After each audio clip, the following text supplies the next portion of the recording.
Hey guys, welcome back to my channel. Today I'm going to guide you through a super easy process.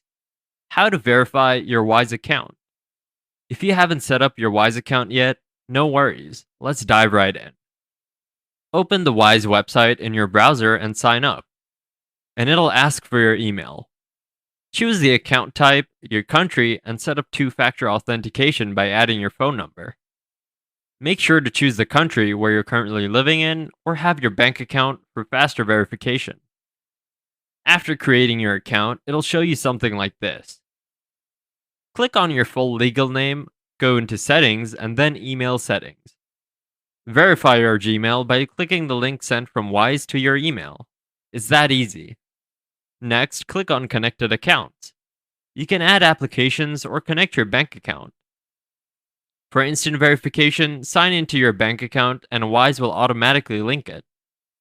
To complete verification for receiving, sending, or paying with your Wise account, set up a recipient.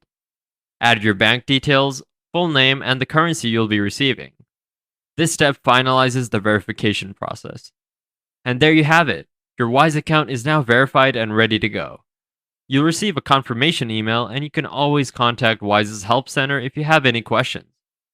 Don't forget to like and subscribe to the channel. Thanks for watching, and I'll see you in the next video. Take care.